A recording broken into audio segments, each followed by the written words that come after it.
Okay, welcome, my dear friends. This is Dr. Padala Tirupati, Assistant Professor, Department of Botany, Microbiology, Food Science, and Crop Productions.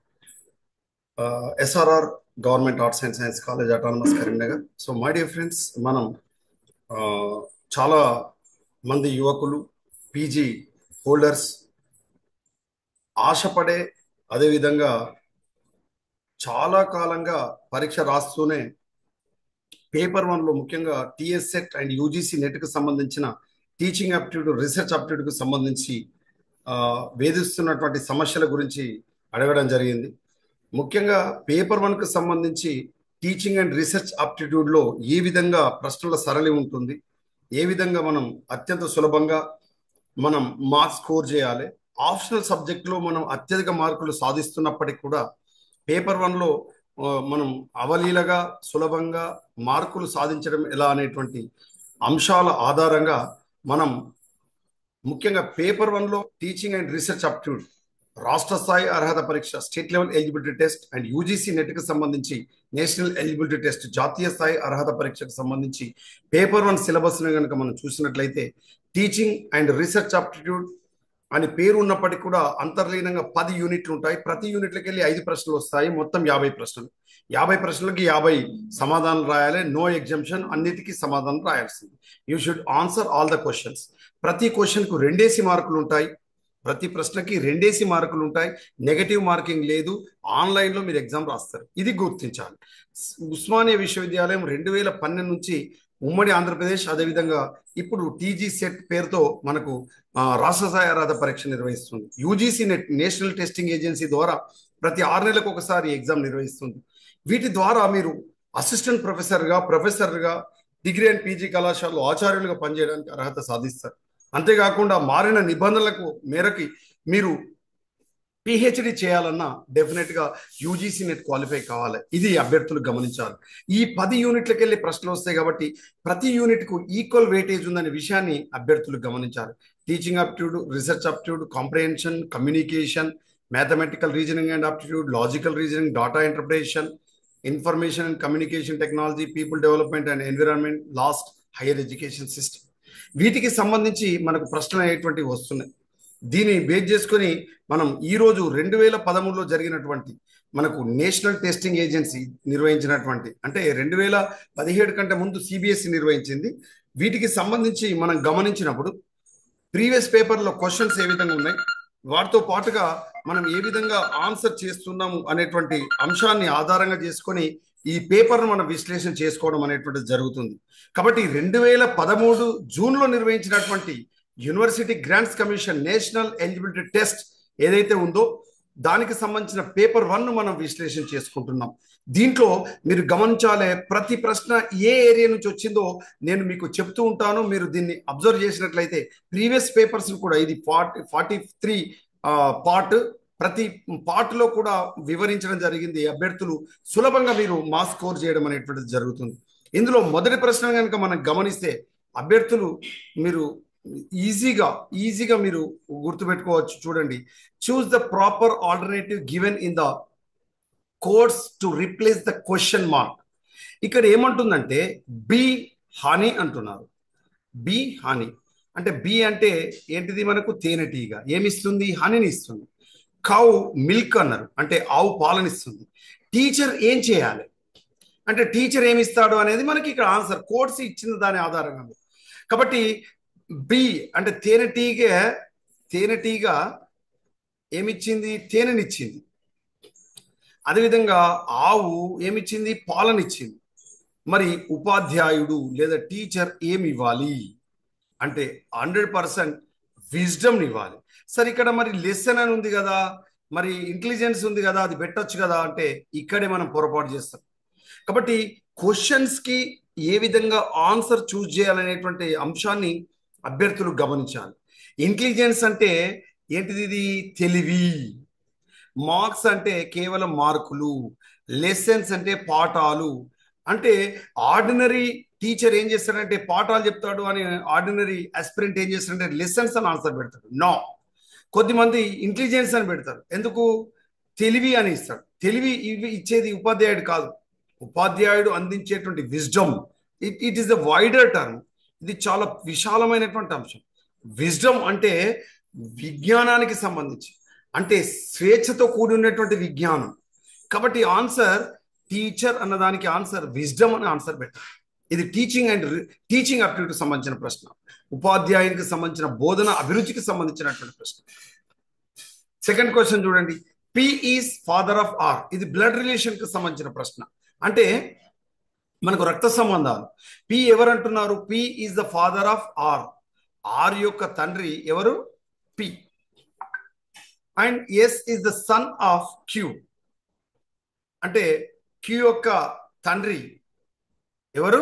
Yes. T is the brother of P. If R is the sister of S, how is Q related to T? మరి Q టీకి ఉన్న సంబంధం ఏంటిదని అడిగాడు. Answer sister in law. ఇది రక్త సంబంధాలు లేదా బ్లడ్ రిలేషన్స్ అంటాము. ఇది మనకు లాజికల్ రీజనింగ్కి సంబంధించినటువంటి ప్రశ్న. కాబట్టి లాజికల్ రీజనింగ్లో మనకు బ్లడ్ రిలేషన్స్కి సంబంధించినటువంటి ప్రశ్నలు, నంబర్ సిరీస్ కానీ లెటర్ సిరీస్కి సంబంధించిన ప్రశ్నలు కానీ లేదా డైరెక్షన్స్కి సంబంధించినటువంటి ప్రశ్నలు, దిశలకు సంబంధించిన ప్రశ్నలు కానీ రావడం జరుగుతుంది. అభ్యర్థులు దీన్ని గమనించాలి. సో నెక్స్ట్ థర్డ్ క్వశ్చన్ మనం చూసినట్లయితే, a definition put forward to resolve a dispute by influencing attitudes or stirring emotions is called. ఇది లాజికల్ రీజనింగ్ కి సంబంధించినటువంటి ప్రశ్న. లాజికల్ రీజనింగ్ అంటే మనకు వీటికి సంబంధించి లెక్సికలా లేదా పర్సుయేసివా, స్టిపులేటివా లేదా ప్రిసిషన్ అనా. కాబట్టి ఈ డెఫినేషన్ అనేటువంటిది మనకు ఏంటిదంటే, resolve a dispute by influencing attitudes or stirring emotions is called persuasive. ఇది ఆన్సర్. నెక్స్ట్ ఫోర్త్ క్వశ్చన్ మనం చూసినట్లయితే, which of the codes given below contains only the correct statements. ఇచ్చిన స్టేట్మెంట్లలో 4 స్టేట్మెంట్లు ఇవ్వడం జరిగింది. ఇందులో కరెక్ట్ స్టేట్మెంట్స్ అడిగారు. అంటే 4 వాక్యాలు లో ఏది సరైన వాక్యము చెప్పు అంటున్నాడు. చూడండి, first one, when diagram is a clear method of notation. అంటే వెన్ చిత్రాలు అనేటువంటిది నోటేషన్ కు సంబంధించినటువంటి అత్యంత క్లియర్ గా మనకి ఇచ్చేటువంటి సందేశంతో కూడి ఉన్న సమాచారం అంటున్నాడు. Venn diagram is the most direct method of testing the validity of categorical syllogism. అంటే కేటగరికల్ సిలగిజం ను మనకి ఏం చేస్తుందంటే టెస్ట్ చేయడానికి పనికి వస్తుంది అన్నాడు. తర్వాత చూడండి, in Venn diagram method the 3 overlapping circles are drawn for testing a categorical సిలగిజం.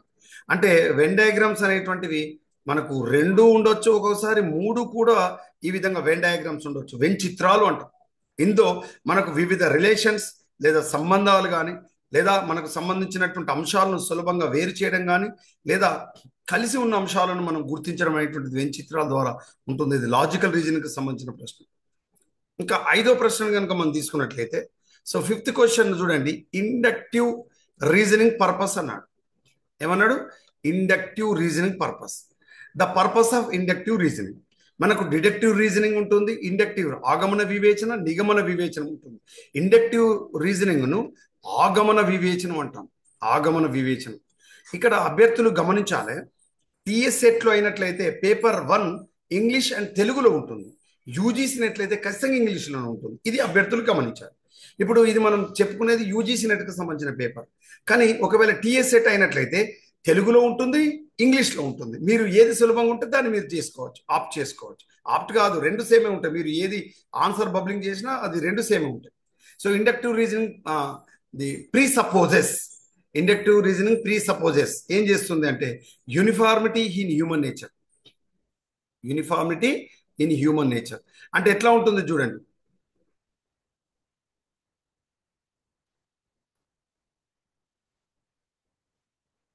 ఇక్కడ మనం ఏమని చెప్పొచ్చు అంటే, పక్షులు గాలిలో ఎగురుతాయి, ఇదొక సెంటెన్స్. అదేవిధంగా తూనీగలు గాలిలో ఎగురుతాయి, గబ్బిలాలు గాలిలో ఎగురుతాయి అని ఇచ్చాడు.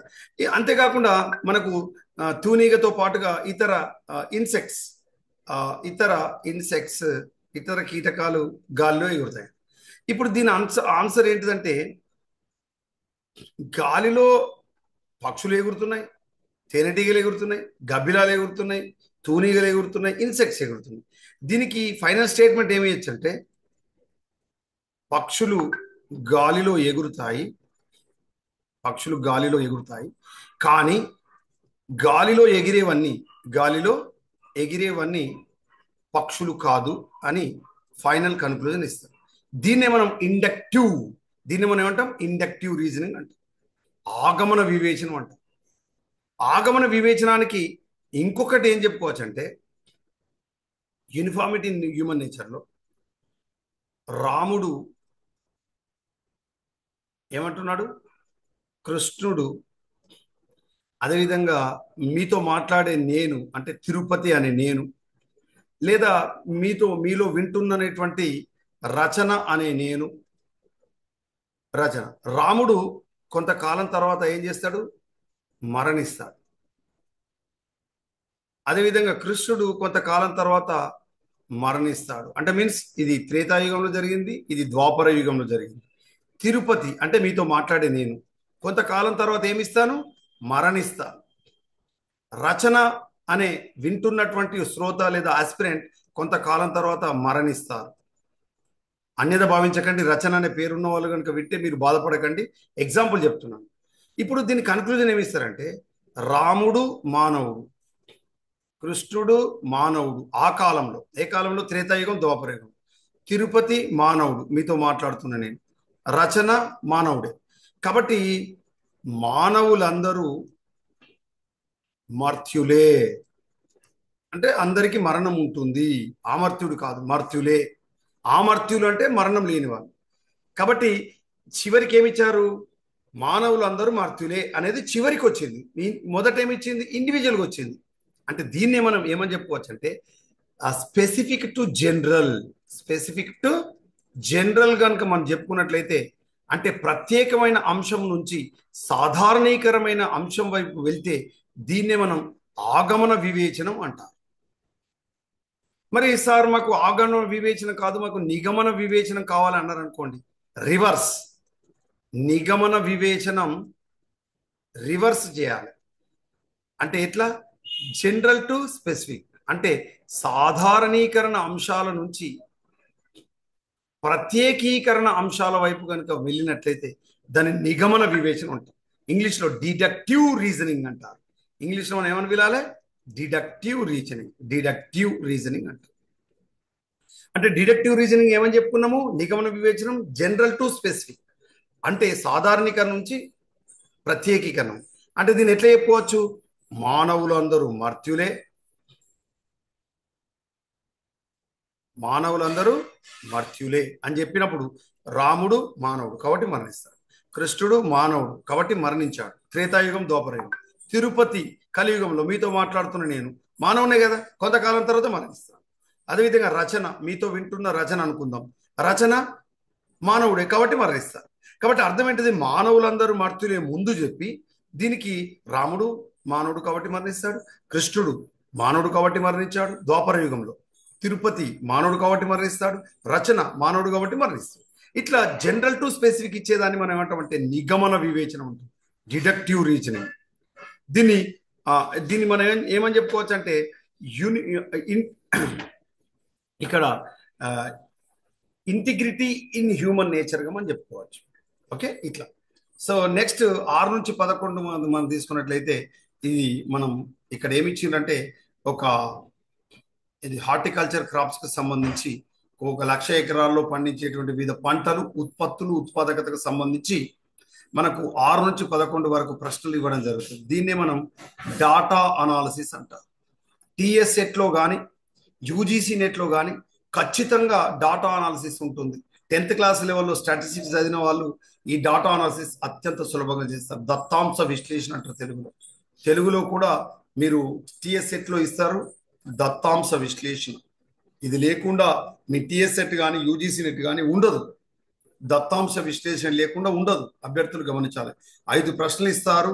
ఈ ఒక వ్యవస్థ కానీ, ఒక సంస్థ కానీ, ఒక పరిశ్రమ కానీ, ఒక పాఠశాల కానీ అవి సాధించిన ఫలితాలు, ఉత్పత్తి, ఉత్పాదకతలకు సంబంధించి ఇలా మనకు 5 ప్రశ్నలు ఇస్తారు. ఇది డాటా అనాలిసిస్. నెక్స్ట్ 12వ ప్రశ్న కనుక మనం తీసుకున్నట్లయితే ఇది ఐసిటికి సంబంధించినటువంటి ప్రశ్న. ICT, information and communication technology. ఈ ఇన్ఫర్మేషన్ అండ్ కమ్యూనికేషన్ టెక్నాలజీకి సంబంధించి మీరు గమనించినప్పుడు మనకు ఇది కంప్యూటర్ పరిజ్ఞానానికి సంబంధించి, ఇంటర్నెట్కి సంబంధించి, బ్రౌజర్స్కి సంబంధించి, మెమరీస్కి సంబంధించి వివిధ అబ్రివేషన్స్ అడగడం అనేటువంటి జరుగుతుంది. లేదా మెమరీస్కి సంబంధించి అడుగుతాడు. Primary memory, secondary memory, RAM అంటే ఏంటిది, రోమ్ అంటే ఏంటిది, మెమరీస్కి సంబంధించి జీబీస్ అంటే ఏంటిది, ఇట్లా. సో ఇక్కడ అడిగిన ప్రశ్న ఏంటిదంటే డబ్ల్యూడబ్ల్యూ స్టాండ్స్ ఫర్, అంటే డబ్ల్యూడబ్ల్యూ యొక్క అబ్రివేషన్ అడిగాడు. డబ్ల్యూడబ్ల్యూ అంటే వరల్డ్ వైడ్ వెబ్. అసలు ఇంటర్నెట్ పనిచేయాలంటే డబ్ల్యూడబ్ల్యూ ఉండాల్సిందే. దీన్ని డబ్ల్యూడబ్ల్యూ అంటే డబ్ల్యూడబ్ల్యూడబ్ల్యూను రేటామ్లిన్స్ మన ఇది రేటామ్లిన్సన్ అనేటువంటి శాస్త్రవేత్త, రేటామ్లిన్సన్ అనేటువంటి శాస్త్రవేత్త డబ్ల్యూడబ్ల్యూని ఇచ్చారు. మరి ఇంటర్నెట్ని ఎవరిచ్చారు? కాన్రాక్. ఇంటర్నెట్ ఎవరిచ్చారు? కాన్రాక్ అనేటువంటి శాస్త్రవేత్త. అదేవిధంగా ఈమెయిల్ ఎవరిచ్చారు అంటే రేటామ్లిన్సన్.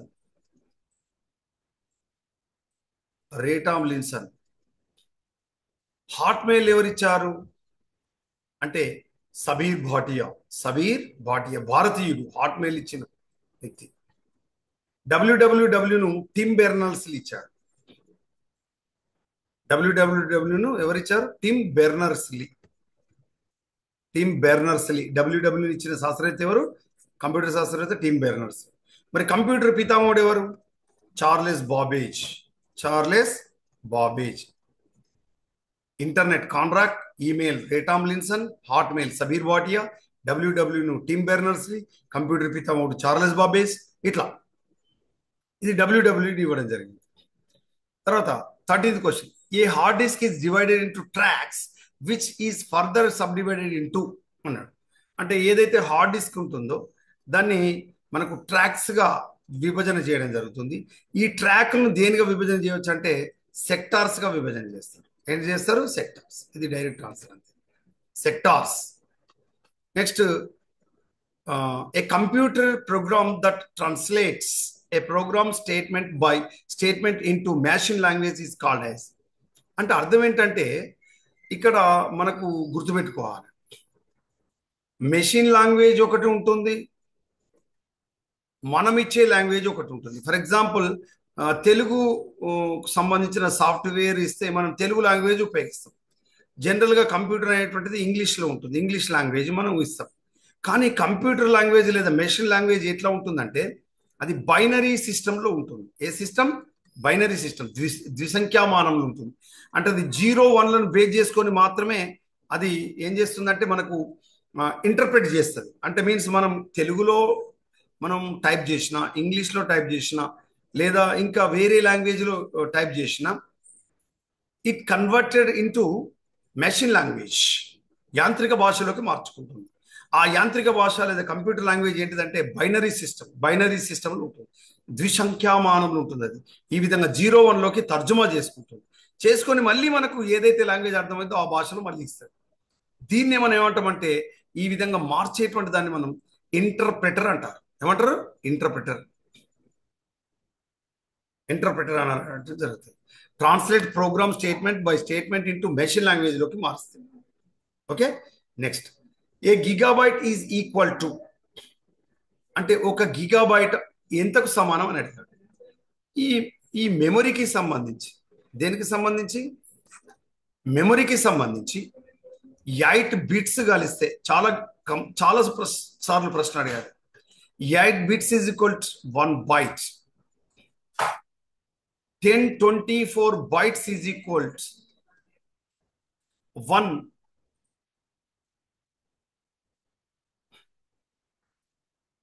kilobytes. 1024 kilobytes is equal to 1 megabyte. 1024 kilobytes is megabytes is equal to 1 gigabyte. 1024 gigabytes is equal to 1 terabyte. అంటే మీరు ఇప్పుడు గమనించండి, 1 బైట్ కావాలంటే 8 బిట్స్ కావాలి.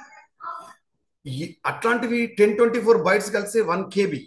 1024 KB is equal to 1 MB. 1024 MB is equal to 1 GB. 1024 GB is equal to 1 TB. ఇక్కడనే ఉన్నాయి మీరు చూడండి. 1 GB. A Gigabyte means 1 GB. 1 GB is equal to ఎంత? ఇక్కడ మీరు గమనిస్తే 1 GB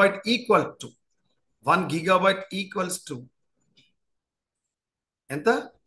1024 మెగాబైట్స్. మరి 1024 కిలోబైట్స్ అంటే ఎంత? 1 MB. 1024 టెరాబైట్స్ అంటే ఎంత? 1024 టెరాబైట్స్. దీని తర్వాత మన దగ్గర లేదు. 1024 బైట్స్ ఈజ్ ఈక్వల్ టు ఎంత? 1 KB. Okay, so 1 GB is equals to 1024 megabytes. 1024 megabytes. Clear? Next 16th question చూడండి. A compiler is a software which converts. ఇక్కడ ఏమడిగిండు? A characters to bits, high level language to machine language, machine language to high level language, words to bits. ఇక్కడ compiler ను మనం ఏం చేస్తుందంటే, ఇక్కడ software which converts into high level language to machine language లోకి మారుస్తుంది. అంటే మెషిన్ లాంగ్వేజ్ లోకి మార్చే, హై లెవెల్ లాంగ్వేజ్ ను మెషిన్ లాంగ్వేజ్ కు మార్చే సాఫ్ట్వేర్ ఏమంటారు? కంపైలర్ అంటారు. మరి ఇంతకుముందు అడిగిన ప్రశ్న ఏంటిది? ఇక్కడ చూడండి. A computer program that translates a program statement by statement into machine language is called an. అంటే అలా మార్చడాన్ని మనం ఏమంటామంటే ఇంటర్ప్రిటర్ అంటారు. అలా ఇంటర్ప్రిట్ చేయడానికి కావాల్సిన సాఫ్ట్వేర్ ఏంటిదంటే కంపైలర్.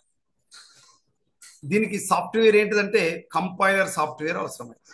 చూడండి, సో సేమ్ క్వశ్చన్స్ ఉన్నాయి. Okay, then virtual memory is. ఏమడిగాడు? Next 17th question. Virtual memory is. Virtual memory అంటే ఏంటి? వర్చువల్ మెమొరీ ఇందులో చూడండి. An extremely large main memory, an extremely large secondary memory, an illusion of extremely large main memory, a type of memory used in supercomputers. మరి అడిగిన ప్రశ్నకు సరైన సమాధానం ఏంటిదంటే an illusion of extremely large main మెమొరీగా మనం దీన్ని చెప్పుకుంటాం. So third one, C is the right answer. An illusion of extremely large main memory, virtual memory అనేది. నెక్స్ట్ 18th క్వశ్చన్ చూడండి. The phrase tragedy of commons is in the context of. అంటే ఇక్కడ ఏమి ఇచ్చిందంటే, ఈ ట్రాజెడీ ఆఫ్ కామన్స్ అనేటువంటి ఈ పదాన్ని ఏ సందర్భంలో వినియోగించారని అడిగాడు. ఇదొక ఫ్రేజ్, అంటే ఇదొక మనం కామన్ గా ఉపయోగించేటువంటి ఫ్రేజులు అంటాం కదా, అవి అన్నమాట. అంటే ఈ ట్రాజెడీ ఆఫ్ కామన్స్ అనేటువంటిది ఏ సందర్భంలో ఉపయోగించారంటే డైరెక్ట్ ఆన్సర్ మనం చెప్పుకుందాం. Degradation of renewable free access resources. ఏదైతే పునరుద్ధరించబడే వనరులైనటువంటి natural resources like soil, water, air. Okay, soil, water, air and the geothermal power, solar power,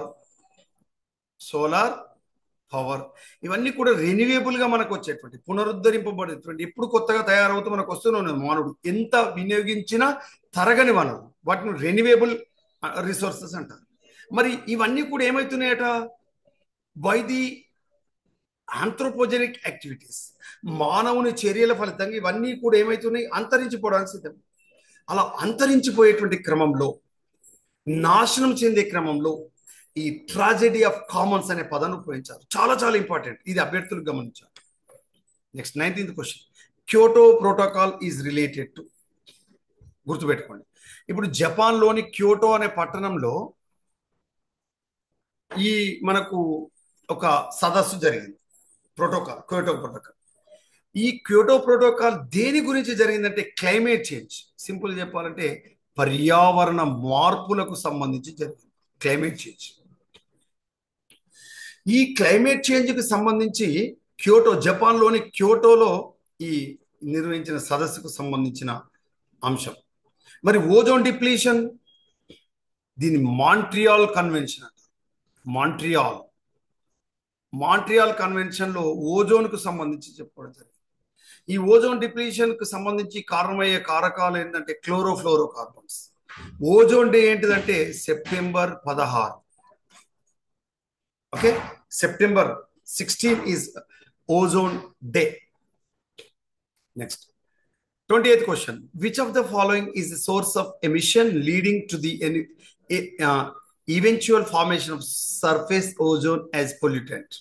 ఇక్కడ మీరు గమనిస్తే క్వశ్చన్స్ అనేటువంటివి మీరు గమనిస్తే 17 ప్రశ్న నుంచి మొదలుకొని అంటే 18వ ప్రశ్న నుంచి మొదలుకుంటే ఇది పర్యావరణానికి సంబంధించిన ప్రశ్నలు. 18, 19 చూడండి. 28th క్వశ్చన్ ఎన్విరాన్మెంట్ కి సంబంధించినటువంటి ప్రశ్న.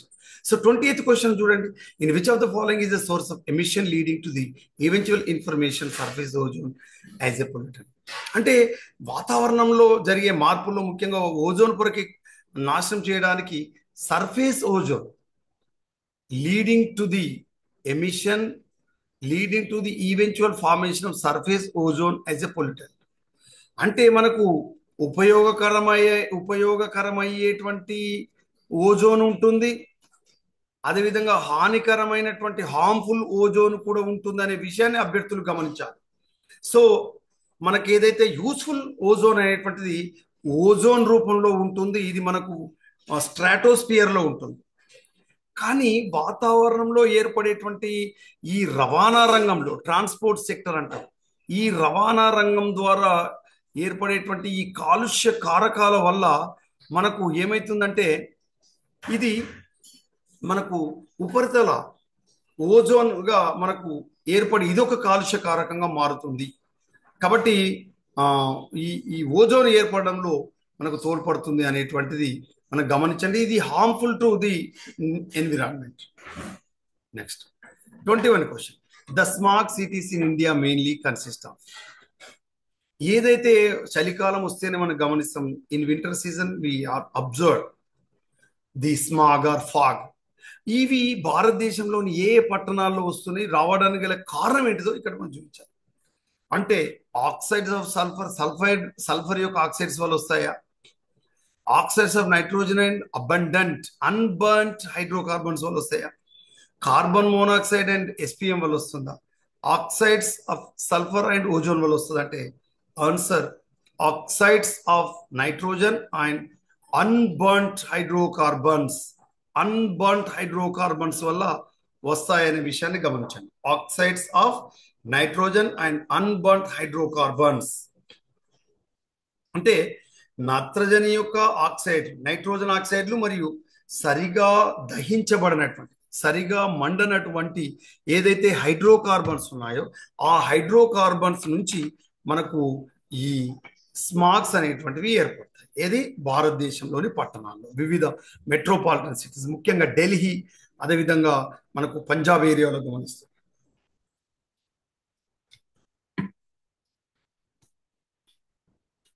నెక్స్ట్ 22nd క్వశ్చన్ మనం చూస్తే, which of the following types of natural hazards have the highest potential to cause damage to humans?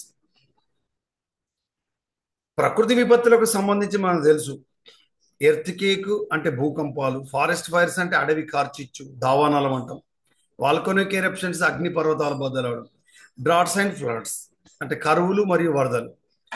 ఈ 5 రకాల ఈ 5 రకాల ప్రకృతి విపత్తుల వల్ల, నేచురల్ డిజాస్టర్స్ అంటారు, ఈ ప్రకృతి విపత్తుల వల్ల మానవులకు అత్యధికంగా కలిగే నష్టం దేనివల్ల అంటే గుర్తుపెట్టుకోండి, కరువులు మరియు వరదలు.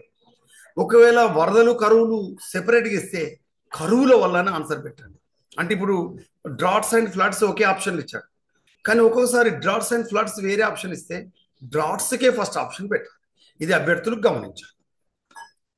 23rd question. The percentage share of renewable energy sources the power production in India as around? మనకు 2013కు సంబంధించి మనం గమనిస్తే, అంటే 2013 మనం గమనిస్తే ఈ పవర్కు సంబంధించి ముఖ్యంగా రెన్యూవబుల్ ఎనర్జీ రిసోర్స్, పునరుద్ధరింపబడే వనరులకు సంబంధించి, అంటే పునరుద్ధరించబడే వనరుల ఎనర్జీ ఏంటిది? Solar energy, tidal energy, wind energy, అదేవిధంగా geothermal energy. These energy and hydroelectric power hydroelectric power. ఇవన్నీ కూడా రెన్యూవేబుల్ ఎనర్జీ సోర్సెస్. అంటే టైడల్ ఎనర్జీ కానీ, సోలార్ ఎనర్జీ కానీ, వైండ్ ఎనర్జీ కానీ, జియోథర్మల్ ఎనర్జీ కానీ, హైడ్రో ఎలక్ట్రిక్ పవర్ కానీ, ఇవంతా కూడా రెన్యూవేబుల్ ఎనర్జీ రిసోర్సెస్కి సంబంధించి మనం చెప్పుకుంటాం. మరి దానికి సంబంధించి భారతదేశంలో ఈ 2013 వరకు ఎంత మొత్తంలో ప్రొడ్యూస్ చేయడం జరిగింది, ఎంత percentage from the total production of the power అంటే ఈ వీటి నుంచి 10 to 12%, 10 to 12%. ఇది అభ్యర్థులు గమనించాలి. 10 నుంచి 12% అని గుర్తుపెట్టుకోవాలి.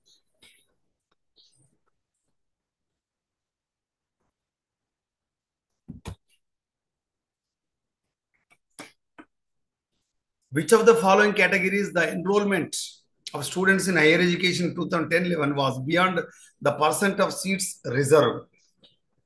అంటే మనకు ఈ కింది వాటిలో SC students, OBC students, ST students, women students అని ఇచ్చారు. ఇందులో 2010-11 వరకు ఉన్నత విద్యా వ్యవస్థకు సంబంధించి ఎక్కువ మొత్తంలో సీట్లు వాళ్ళు పొందిన వాళ్ళు లేదా సీట్స్ రిజర్వ్ చేయబడ్డ వాళ్ళు ఎవరంటే OBC students, other backward students.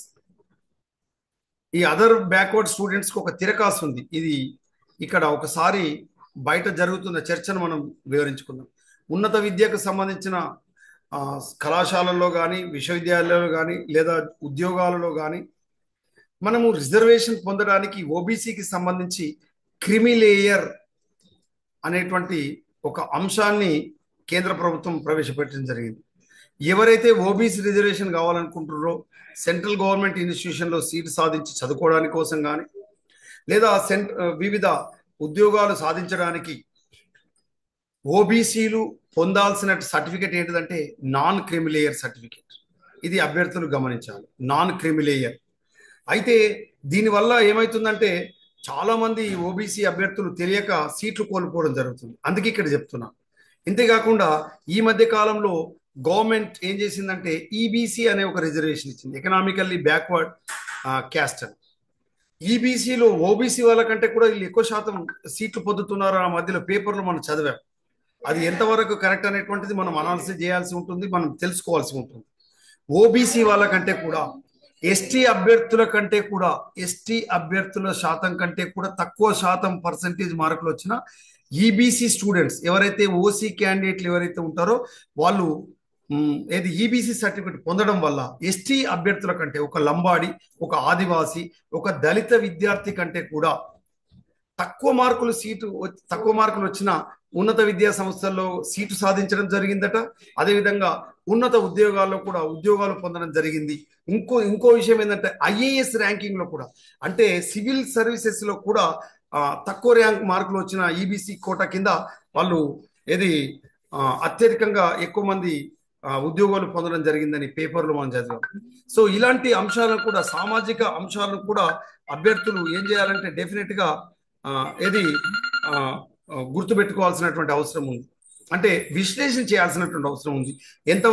ఎంతవరకు నిజమైంది, ఒకవేళ నిజమైతే ఇది సమంజసమా అనేటువంటి అంశాన్ని కూడా చదువుకున్న అభ్యర్థులు, ఉన్నత స్థాయిలో చదువుతున్న అభ్యర్థులు కూడా గమనించాల్సి ఉంటుంది. నేను ఒక వ్యక్తిని లేదా ఒక వర్గాన్ని కించపరచడం కోసం చెప్పట్లేదు, సమాజంలో జరుగుతున్నటువంటి అంశాన్ని చెప్తున్నా. ఓబీసీ అభ్యర్థులు నష్టపోకూడదు. ఎట్ ద సేమ్ టైం ఎవరైతే రిజర్వేషన్ కు సంబంధించిన గవర్నమెంట్ ఇచ్చేటువంటి అంశాలను కూడా, అది పాలసీ మ్యాటర్ను ఓవర్ రూల్ కాకుండా దొంగచాటుగా సర్టిఫికేట్ తెచ్చుకోకూడదు. ఈ అంశాన్ని కూడా అభ్యర్థులు గమనించాల్సి ఉంటుంది. ఇక్కడ క్వశ్చన్ ఇచ్చారు కాబట్టి నేను చెప్తున్నాను. యాక్చువల్గా ఈ క్వశ్చన్ ఇవ్వడం అనేటువంటిది ఓ రకంగా ఓబీసీ వాళ్ళకు భవిష్యత్తులో నష్టం చేకూర్చేటువంటి అంశంగా కూడా మనం భావించవచ్చు అని నేను అనుకుంటున్నాను. Right, next. Which one of the following statement is not correct about the university grants commission? అంటే విశ్వవిద్యాలయాల సంఘానికి సంబంధించి, యూజీసీ అంటే విశ్వవిద్యాలయాల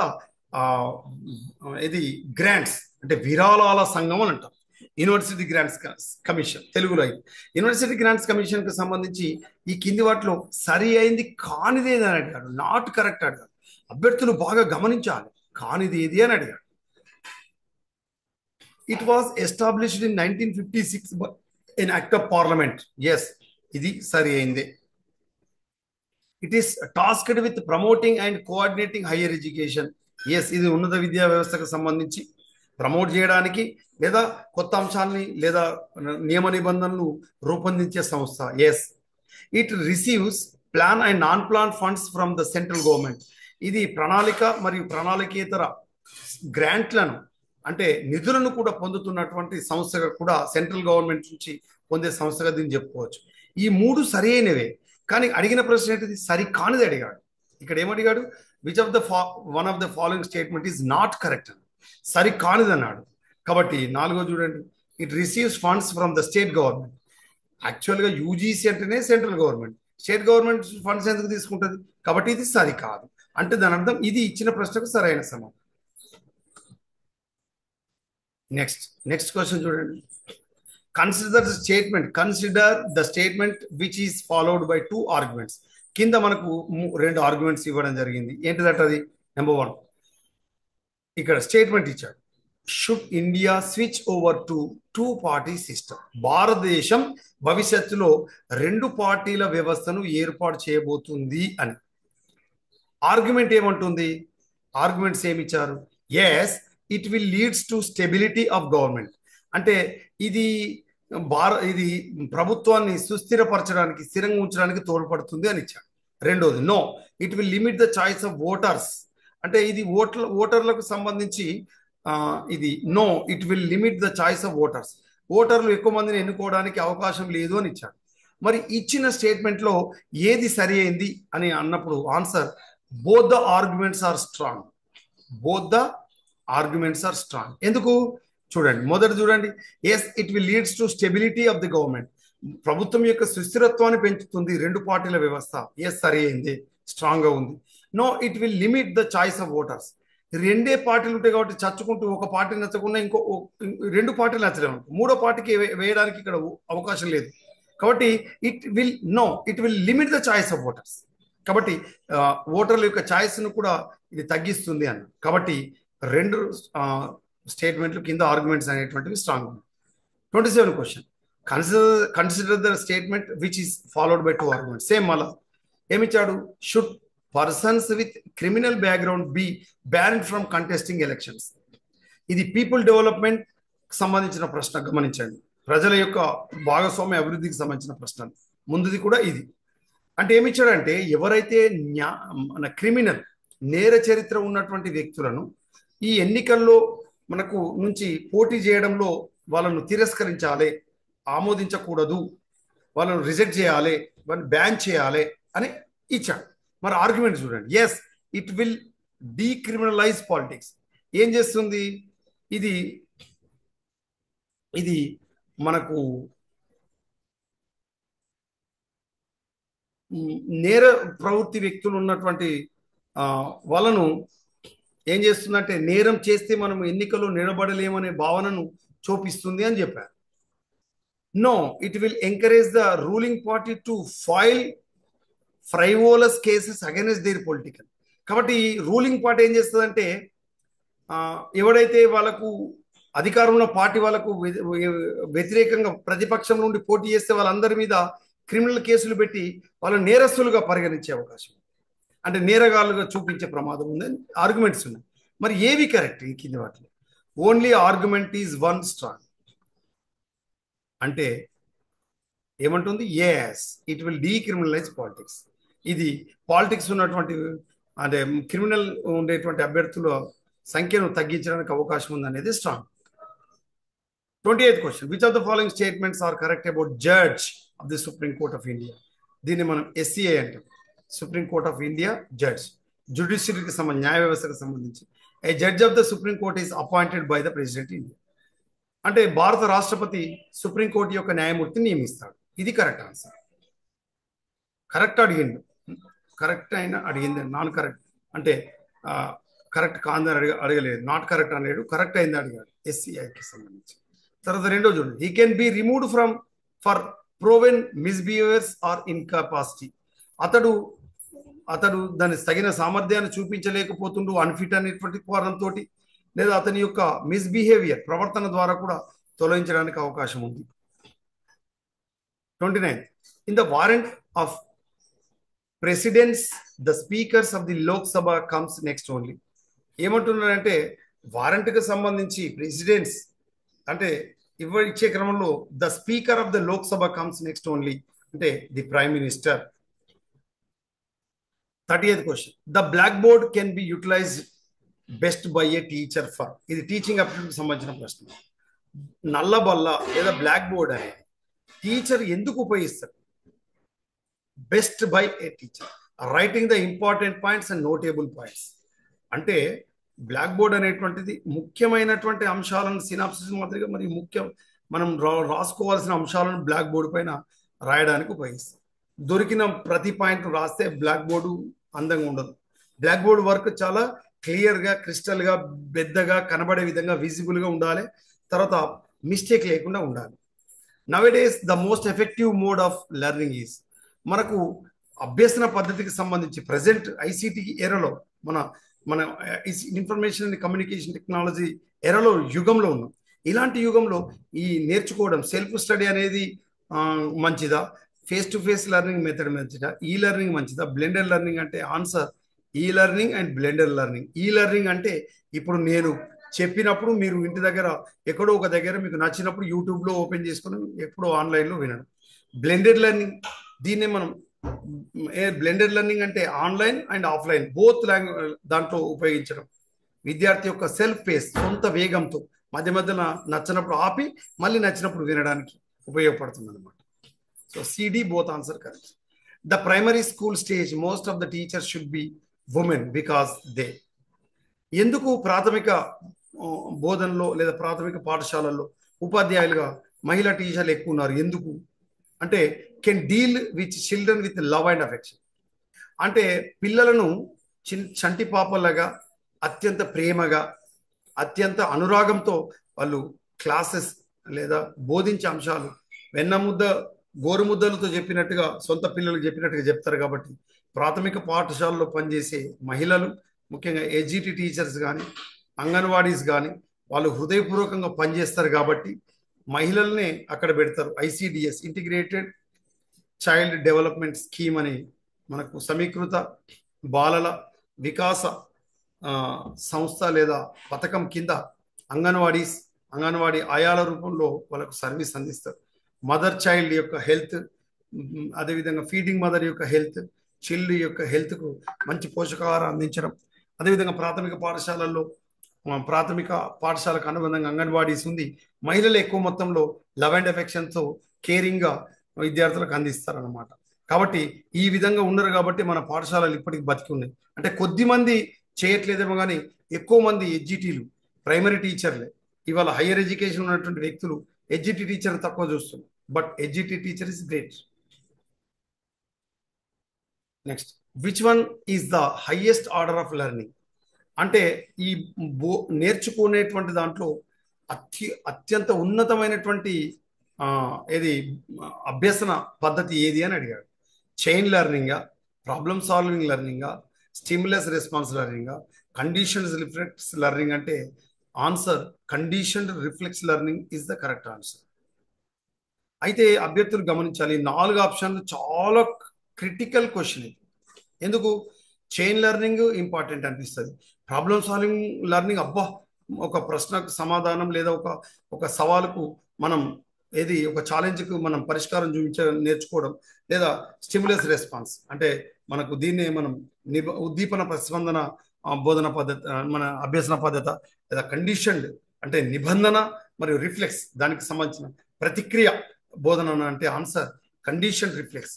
ఇది మనకు బిఎఫ్ స్కిన్నర్ మనకు ఈ కండిషన్స్ రిఫ్లెక్స్ సంబంధించి అభ్యసన విధానాన్ని ఇవ్వడం జరిగింది. స్టిమ్యులస్ రెస్పాన్స్ కి సంబంధించి పావ్లోవ్ అనేటువంటి శాస్త్రవేత్త స్టిమ్యులస్ రెస్పాన్స్ కి సంబంధించి ఇవ్వడం జరిగింది. ఈ ప్రాబ్లమ్ సాల్వింగ్ కి సంబంధించి మనం తీసుకున్నప్పుడు దీన్ని మనం గెస్టాల్ట్ లెర్నింగ్ అని కూడా మనం పిలుస్తాం.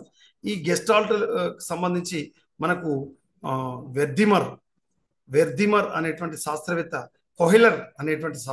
కొహెలర్ అదేవిధంగా కోప్కా అనేటువంటి శాస్త్రవేత్తలు ఈ గెస్టాల్ట్కి సంబంధించి మనం చెప్పుకోవచ్చు. అయితే ఇక్కడ డైరెక్ట్గా ఇచ్చిన వాటికి మాత్రం హైయర్ ఆర్డర్కి సంబంధించి బిఎఫ్ స్కిన్నర్ ఇచ్చినటువంటి కండిషన్ రిఫ్లెక్స్ లెర్నింగ్ మనం ఆన్సర్గా చెప్పుకుంటాం. Next a person can enjoy teaching as a recreation, teaching as a profession when he, అంటే ఎప్పుడైనా సరే ఒక వ్యక్తి ఒక వ్యక్తి ఎంజాయ్ టీచింగ్, తన యొక్క బోధను బాగా ఎంజాయ్ చేస్తాడు, ఆనందించబడతాడు. యాజ్ ఎ ప్రొఫెషన్, ఇది నా వృత్తి అని, as I'm sure I have done my level best అని ఒక టీచర్ ఒక ఎంజాయ్ చేస్తాడు ఎప్పుడు అని అడుగుతున్నాడు.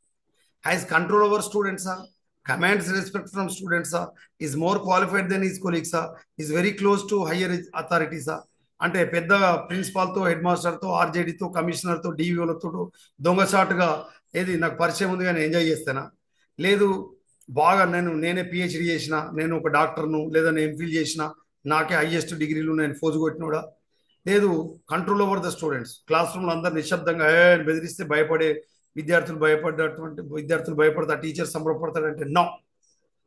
The answer is commands respect from students. ఎవరైతే విద్యార్థుల నుంచి వచ్చేటువంటి కమాండ్స్ ఏవైతే ఉంటాయి, వాటిని ఎవరైతే గౌరవిస్తారు, వాటిని ఎవరైతే ఫాలో అవుతారు, దాని ఆధారంగా అనుసరించి మళ్ళీ విద్యార్థులకు అనువైన విద్యను అందిస్తారు, వాళ్ళు బాగా ఎంజాయ్ చేస్తారు. అలాంటి టీచర్ చూడండి, క్వశ్చన్ చాలా టఫ్ ఇది. నెక్స్ట్ 35వ ప్రశ్న. A diagram speaks more than 1000 words, అంటే ఒక 1000 పదాల కంటే కూడా ఒక చిత్రం 1000 పదాల కంటే ఎక్కువగా మాట్లాడుతుంది బ్రహ్మాండంగా అనేది బోధనలో దేన్ని సూచిస్తుంది? That means the teacher should ఉపయోగించాలి. టీచర్ ఏం చేయాలి అంటే అతను ఒక బోధనలో కేవలం లెక్చర్ మెథడే కాకుండా ఏం చేయాలి, టీచింగ్లో ఎయిడ్స్ ఉపయోగించాలి. ఏ ఎయిడ్స్? టీచింగ్ ఎయిడ్స్, బోధనోపకరణాలు ఉపయోగించాలి, డెమాన్స్ట్రేట్ చేస్తూ చెప్పాలి, వర్కింగ్ మోడల్గా ఉండేటువంటి టీచింగ్ ఎయిడ్స్ ఉపయోగించాలి. వర్కింగ్ మోడల్ ఉన్న టీచింగ్ ఎయిడ్స్ ఉపయోగించేస్తే ఇంకా ఎఫెక్టివ్గా టీచింగ్ లెర్నింగ్ ప్రాసెస్ సాగుతుంది, చాలా pleasant environment. A diagram speaks more than 1000 words అంటే teacher should be used in teaching aids in his teaching. ఇప్పటి నుంచి ప్రశ్న 36వ ప్రశ్న నుంచి మొదలుకుంటే రీసెర్చర్, ఇది పరిశోధన అభిరుచికి సంబంధించిన ప్రశ్న, రీసెర్చ్ అప్టిట్యూడ్. మరి ఇప్పటిది ఇది టీచింగ్ అప్టిట్యూడ్కి సంబంధించిన ప్రశ్న. 36 చూడండి. A research paper contain peer-reviewed original research or evaluation of research conducted by others. ఇది correct answer. Which one of the following belongs to category of good research ethics? అంటే పరిశోధన నైతికతకు సంబంధించి మనం తీసుకున్నప్పుడు ఈ కింది వాటిలో ఏది మంచిది అని చెప్తున్నాం. Conducting a review of the literature that acknowledges the contributions of other people in the relevant field or relevant prior work. 38 చూడండి. Which of the following sampling methods is not based on probability, అంటే ప్రాబబిలిటీకి సంబంధించి కానిది ఏదో అడిగాడు. Sampling methods is not based on probability అంటే quota sampling అనేటువంటిది non probability sampling అనమాట, నాన్ ప్రాబబిలిటీ శాంప్లింగ్. మరి ప్రాబబిలిటీ శాంప్లింగ్స్ ఏంటివి?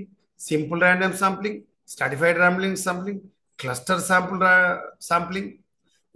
ఈ cluster sampling, stratified sampling, simple random sampling ఇవన్నీ కూడా ప్రాబబిలిటీకి సంబంధించినటువంటి శాంప్లింగ్స్. ప్రాబబిలిటీ సంభావ్యతకు సంబంధించి నాన్ ప్రాబబిలిటీకి సంబంధించి తీసుకున్నప్పుడు quota sampling. So right answer of this question is quota sampling. 39 question చూడండి. Which one of the following reference is written as per modern language association? MLA, ఏదో సినిమాలో యు ఆర్ మై ఎమ్మెల్యే అంటారు కదా, ఆ MLA వేరు, ఈ MLA వేరు, పొలిటికల్లో ఉండే ఎమ్మెల్యే వేరు. ఇక్కడ చూడండి, ఎమ్మెల్యే అంటే మోడర్న్ లాంగ్వేజ్ అసోసియేషన్. ఈ మోడర్న్ లాంగ్వేజ్ అసోసియేషన్కు రెఫరెన్స్ ఏ విధంగా ఉపయోగించాలంటే ఈ విధంగా ఉండాలి. ఎట్లా? Hall Donald, fundamentals of electronics, New Delhi, Prentice Hall of India 2005. ఇది మనకు రెఫరెన్స్. ఎంఎల్ఏ మోడర్న్ లాంగ్వేజ్ అసోసియేషన్కి సంబంధించి ఎంఎల్ఏ సంబంధించినటువంటి రెఫరెన్స్ ఈ విధంగా ఉండాలి. Hall Donald dot fundamentals of electronics comma New Delhi colon Prentice Hall of India comma year 2005 ఇట్లా. నెక్స్ట్, ఏ వర్క్షాప్ ఈస్ అంటే ఒక కార్యశాల. వర్క్షాప్ను తెలుగులో ఏమంటాం? కార్యశాల అంటాం. ఈ వర్క్ షాప్ అనేటువంటిది ఏంటిది అంటే ఈ వర్క్ షాప్ లేదా కార్యశాల అనేది ఏ brief intensive course for all A small group all A small group emphasizing the development of a skill or technique for solving a specific problem. Solving a specific ప్రాబ్లంగా మనం చెప్పుకుంటాం. కార్యశాల అనేది ఏం చేస్తుంది? A brief intensive course for a small group emphasizing the development of a skill or technique for solving a specific problem. అంటే workshop అనేటువంటిది second number నుంచి కట్ చేసి సెకండ్ నంబర్ నుంచి చేయడం. A brief intensive course for a small group emphasizing the development of a skill or technique for solving a specific problem. ఇది దీనికి సంబంధించి 41 చూడు. A working hypothesis is. Working hypothesis అనేటువంటిది ఏంటి? Right. A provisionally accepted hypothesis for further research. Working hypothesis అనేటువంటిది ఏంటిది? A provisionally accepted hypothesis for further research. 42 to 47 it is a passage. ఒక paragraph ఇచ్చి 5 ప్రశ్నలు ఇస్తాడు ఎస్ఎస్సి లెవెల్లో ఇంగ్లీష్లో. అదే టీఎస్సెట్లో అయితే తెలుగులో కూడా ఇస్తాడు. మీరు 5 ప్రశ్నలను అంటే ఈ పారాగ్రాఫ్ చదివి అర్థం చేసుకొని మనకు 5 ప్రశ్నలకు సమాధానాలు రాయాల్సి ఉంటుంది. ఇది అభ్యర్థులు గమనించాలి. నెక్స్ట్ 48th క్వశ్చన్ చూడండి. In the process of communication which one of the following is in the chronological order. అంటే ఇక్కడ ఏంటిదంటే కమ్యూనికేషన్కి సంబంధించి అంటే సమాచార ప్రసార సాంకేతికకు సంబంధించి మనకు ఇందులో గమనించాల్సింది ఏంటంటే ఇక్కడ ఎన్కోడర్ ఉంటాడు, దట్ మీన్స్ కమ్యూనికేటర్. మెసేజ్ ఉంటుంది, ఇది ఒక ఛానల్ అంటే ఒక మీడియం ద్వారా ప్రయాణిస్తుంది. ఒక డీకోడర్ ఉంటాడు అంటే రిసీవర్ ఉంటాడు. వీడు కమ్యూనికేటర్ అంటే సమాచారం పంపేవాడు, సమాచారాన్ని గ్రహించేవాడు రిసీవర్. వీడిని డీకోడర్ అంటారు. ఈ సమాచారం పంపిన తర్వాత వీడు విన్న తర్వాత మనకు ఎఫెక్ట్ అనేటువంటిది ఉంటుంది. ఏముంటుంది? ఒక ఎఫెక్ట్. ఇది మనకు డెఫినెట్ గా కమ్యూనికేషన్ ఉండేటువంటి అంశం. ఓకే, కమ్యూనికేషన్ కి సంబంధించి ఒక ఎన్కోడర్ ఉంటాడు అంటే సమాచారాన్ని పంపేవాడు. ఒక డీకోడర్ ఉంటాడు అంటే సమాచారాన్ని గ్రహించేవాడు అంటే సెండర్ రిసీవర్. ఇతన్ని మనం ఎన్కోడర్, ఇతన్ని డీకోడర్. ఇతడు సందేశాన్ని పంపేవాడు, సందేశాన్ని ఇతడు లాంగ్వేజ్ ఉపయోగిస్తాడు. ఇది మీడియా అంటే ఒక ఛానల్ ద్వారా మనకు ప్రయాణిస్తుంది. దీని తర్వాత మళ్ళీ ఎఫెక్ట్. తిరిగి ఇతడు సంభాషించి సమాచారాన్ని పంపితే డీకోడర్ కాస్త ఎన్కోడర్ అవుతాడు, ఎన్కోడర్ కాస్త డీకోడర్ అవుతాడు. ఇప్పుడు ఇదంతా కూడా ఫీడ్బ్యాక్ సంబంధించి చెప్పుకోవచ్చు. దీన్ని మనం ఏమంటాం అంటే ఎఫెక్ట్ అని కూడా మనం పిలుస్తాం. సో ఇదే మనకు అడిగిన ప్రశ్న. Okay, in the process of communication which one of the following is in the chronological order? Communicator, message, medium, receiver, effect. Then Bengal Gazette the first news paper in India was started 1780 by. అంటే Bengal gazette అనే పత్రికను 1770లో భారతదేశంలో మొదటి పత్రిక. ఎవరు దీన్ని ప్రారంభించారంటే James Augustus Hicky. James Augustus Hicky అనే మన వ్యక్తి దీన్ని స్టార్ట్ చేశారు. Press censorship in India was impose during the tenure of the prime minister. అంటే పత్రికకు సంబంధించి నిరోధించబడ్డ చట్టం బ్లాక్ చట్టంగా మనకు ఇందిరాగాంధీ హయాంలో ఇది రావడం జరిగింది. ఏది? Press censorship in India was imposed. దాన్ని ప్రవేశపెట్టబడ్డది. పత్రికా స్వేచ్ఛను భంగపరిచింది అనమాట Indira Gandhi. Next, communication via new media such as computers, teleshopping, internet and mobile telephony is termed as. అంటే మనం సమాచారం అనేటువంటిది మనం దగ్గర నుంచి కాకుండా చాలా దూరం టెలిషాపింగ్ ద్వారా, ఇంటర్నెట్ ద్వారా, కంప్యూటర్ ద్వారా మనం పంపితే, మొబైల్ ఫోన్ ద్వారా మనం పంపితే దాన్ని ఏమంటారు? ఎలాంటి కమ్యూనికేషన్ అంటే interactive communication. Next classroom communication of a teacher resides on the principle of, అంటే టీచర్ ఇచ్చేదాన్ని మనం ఏమంటారంటే ఎంటర్టైన్మెంట్ అంటారా, ఎన్లైట్మెంట్ అంటారా, ఎడ్యుటైన్మెంట్ అంటారా, అంటే ఎడ్యుటైన్మెంట్ ఏమంటారు, ఎడ్యుటైన్మెంట్ అంటారు, ఎడ్యుటైన్మెంట్. తర్వాత dash is important when teacher communicates with his are students, empathy, దీని సహానుభూతి అంటారు. ఎంపతిని తెలుగులో ఏమంటారు, సహానుభూతి అంటారు. అందరు కొద్దిమంది సాధారణంగా ప్రిపేర్ అయ్యే వాళ్ళు ఏమని పెడతారు, సింపతి అంటారు. సింపతిని ఏమంటారు అంటే సానుభూతి అంటారు, అయ్యో పాపం అంటారు. కానీ నీ బాధ నా బాధ కాదంటే ఎవరు చూడరు, నీ బాధ నా బాధ కాదని చూసేది ఎంపతి, ఎంపథెటిక్, సహానుభూతి. ఇది టీచర్కు చాలా అవసరం. టీచర్ కావాల్సింది ఏంటిది, empathy. Next 54, in a certain code Ghalib is, ఇది మళ్ళీ లాజికల్ రీజనింగ్ సంబంధించి.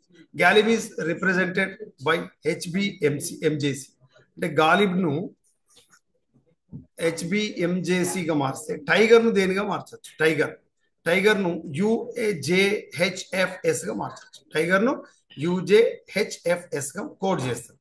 Next, in a certain cricket tournament 45 matches were played, each team played once again against each of the other teams. The number of teams participated in the tournament 10. Answer 10. Next 56, missing number adiga 40, 120, 60, 80, 90 ila miss ayindi enta 130. ee madhyalo unna missing number enta ante 270. add number adiga 1 to 45 which are exactly divisible by 3 arranged in an ascending order. The number of at 6th position adiga, ఈ 6th position లో ఉండేటువంటిది ఏంటంటే 33. Next ఇక్కడ ఏమంటే the mean of 4 numbers ABCD is 100. If C is equal to 70, then mean of the remaining numbers ఎంత అంటే 110. If the radius of circle increased by 50% of the perimeter of the circle will increase it by, ఎంత పెంచితే ఎంత అవుతుంది అంటే 50%. ఇంకా last question, some men are honest is false, కొద్దిమంది వ్యక్తులు నిజాయితీ పరులు అనేది తప్పు. Which among the following statement will be true? అప్పుడు no men are honest, some men are not honest, all men are dishonest, ఇవన్నీ కూడా దీనికి సరైన సమాధానంగా మనం చెప్పుకోవడం అనేటువంటిది జరుగుతుంది. So this is about today's question paper, my dear friends. I will stop here. Regarding of this paper, if you have any doubts, please ask me directly contact me. I am always with you.